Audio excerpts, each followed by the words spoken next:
Et votre invité ce soir, David Doucan, Alexis Corbière, député de la France Insoumise de Seine-Saint-Denis, porte-parole de Jean-Luc Mélenchon. Bonsoir Alexis Corbière. Bonsoir. Comment pouvez-vous accuser la justice française d'être aux ordres du pouvoir politique alors que Richard Ferrand, président de l'Assemblée nationale, parmi les proches d'Emmanuel Macron, vient d'être mis en examen. Les plus hauts responsables du MoDem, parti allié de La République En Marche, ont été entendus longuement par la police? Parce qu'il faut rentrer dans le détail. Il ne s'agit pas de dire la justice, ça veut rien dire. Vous parlez de notre cas. Ceux qui nous écoutent, je ne sais pas s'ils sont au courant, ils ont mieux à faire que toutes nos histoires de procès, parce qu'il y a un nombre de dossiers sociaux plus importants. Mais il y a un procès qui vient, auquel, pour la première fois, c'est pas rien. Sous la Ve République, c'est la première fois que 4 députés ont passé en procès, Jean-Luc Mélenchon, moi-même, etc. Bon, dans cette histoire, ceux qui nous traduisent, qui nous amènent à ce procès qui aura lieu à Bobigny, c'est un procureur. C'est pas un juge d'instruction. Je ne sais pas si les gens connaissent la justice. Donc il y a un parquet qui, lui, n'est pas indépendant, dont fait partie ce procureur. Et on aurait pu imaginer que sur une affaire comme la nôtre, ce soit un juge d'instruction. Donc le parquet n'est pas indépendant, ça se discute. La garde des Sceaux rappelle régulièrement que l'indépendance du parquet est garantie. Je le précise. Allez, continue. Et la CEDH, non mais que vous donniez la version évidemment de tout ministre qui va dire, ça je suis d'accord. Mais la France a cette singularité. Par ailleurs, je ne sais pas si moi je suis pour l'indépendance du parquet, parce qu'on peut concevoir que le parquet d'ailleurs, si j'étais ministre de la Justice, Dieu nous en garde, mais je veux dire, on peut donner des instructions au juge. Mais il y a cette particularité d'un procureur, il est sous la hiérarchie du ministre. Et on aurait pu imaginer que sur une affaire aussi sensible, il y a un juge d'instruction qui lui est indépendant, traduisent quand même, amène à ce que 4 députés, c'est pas rien, soient ou pas traduits en procès. Alors, je dis ça pourquoi? Ça, c'est notre affaire. Et nous, depuis le début, on trouve que dans mon cas, vous évoquez un procès, je donne un détail, David Doucan. Je n'ai pas reçu ma convocation. Je trouve ça normal. Il y a plein de trucs comme ça. La presse parle de mon procès, je lis des éléments dans la presse que moi-même je ne reçois pas. Et ça, le commun des mortels, ça ne fonctionne pas comme ça. Peut-être allez-vous la recevoir dans les heures qui viennent. Oui, bien sûr. Alors, depuis 3 mois à l'Express, là, ça c'est un problème. Alors, par contre, par exemple, Richard Ferrand, c'est un juge d'instruction aujourd'hui. Voyez, c'est cette différence que vous établissez. Que les gens comprennent. Monsieur Bayrou, par exemple, pour quelle raison Monsieur Bayrou, il a des comptes à rendre?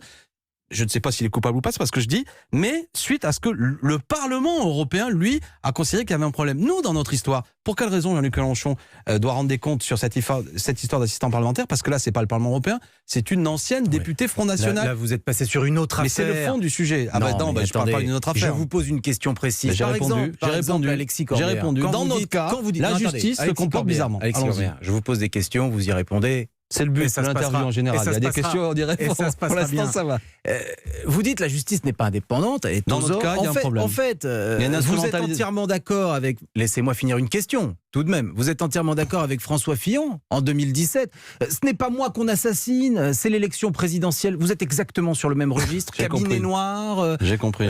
D'accord, oui. C'est ça votre vision des choses? Par exemple, tiens, puisqu'on évoque François Fillon, le fait que je viens d'apprendre que son procès aura lieu à 15 jours des prochaines élections municipales, on pourra en discuter. Ça va percuter une élection. Vous voyez, peut-être qu'on peut imaginer un calendrier judiciaire qui, effectivement, n'est pas comme ça. Vous voyez, donc là, je ne défends fin du mois de février. Je ne défends pas M. Fillon. Je dis seulement qu'il y a des choses de la justice, pardon, qui percutent des élections. Mais moi, il ne s'agit pas, là encore, je ne fais pas une grande généralisation. Je dis que dans l'affaire qui me concerne, pardon d'être un peu nombriliste, il y a une dimension, il y a une instrumentalisation de la justice, il y a une disproportion, d'accord?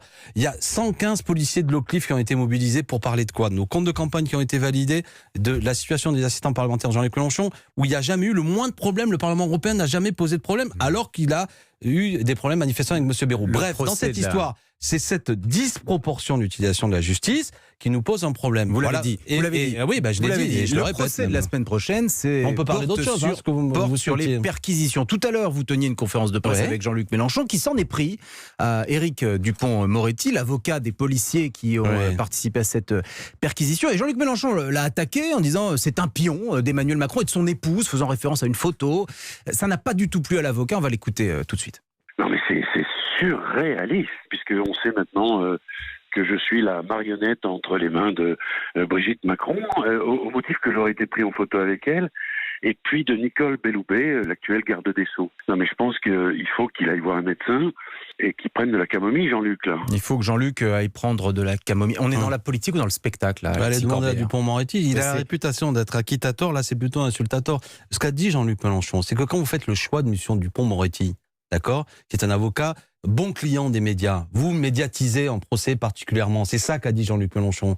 Je vois que Dupond-Moretti qui de suite joue le rôle, évidemment, je vois plein forte personnalité insultant Jean-Luc Mélenchon. On l'a pas insulté. On dit que précisément il va y avoir une grande médiatisation. Le choix de Dupond-Moretti, qui normalement n'est pas l'avocat des policiers. La police, ils ont l'habitude, les syndicats de policiers, il y a des avocats spécialisés. Jean-Luc Mélenchon dans un procès, il n'y a pas besoin de mettre Éric Dupond-Moretti pour qu'il y ait une médiatisation. Mais Elle quand aurait vous été mettez énorme en quoi face, qu'il arrive.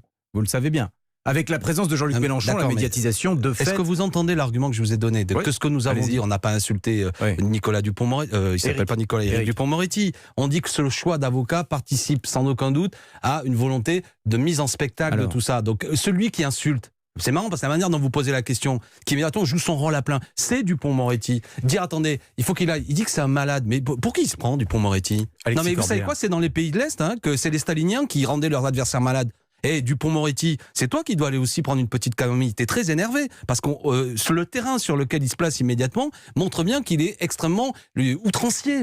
Et qui va être outrancier? Il vient pour être outrancier. Alexis Corbière. D'accord, moi je veux parler du fond. Je veux parler du fond. Parce que Dupond-Moretti, lui, en général, il défend Balkany. Il défend le roi du Maroc. D'accord? Donc il va pas me faire la leçon. On va avoir une défense. Non, il a le droit.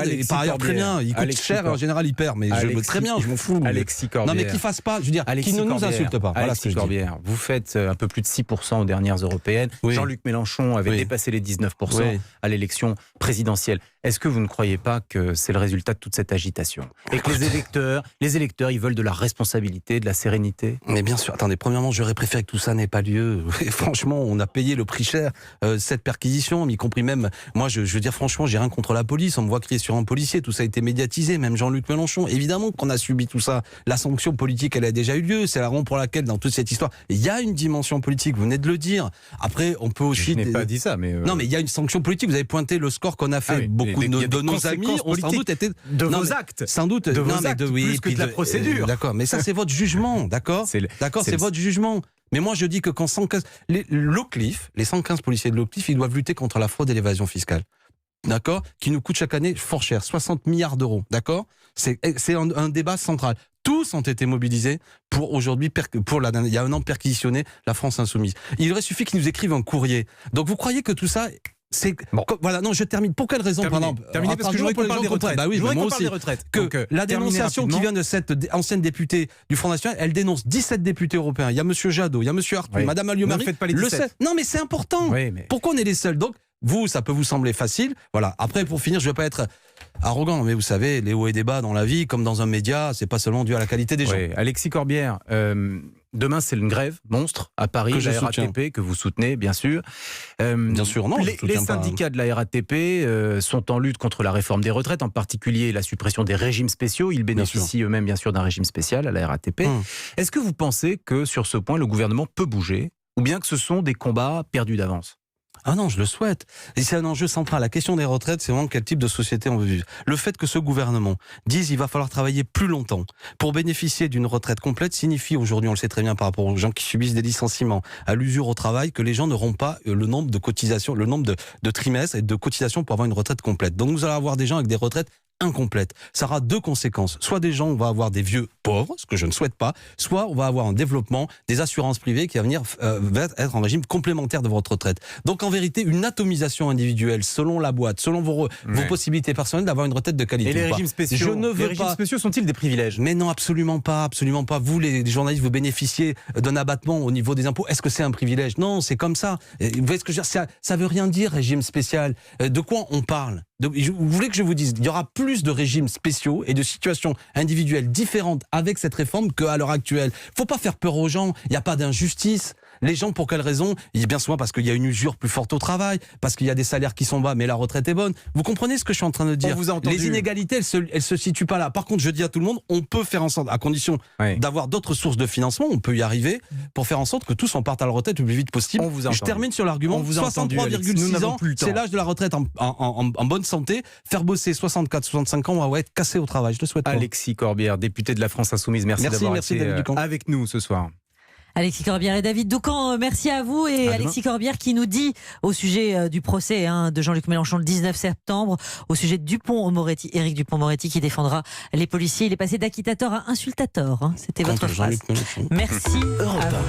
La suite de votre grand journal du soir, Nathalie Lévy.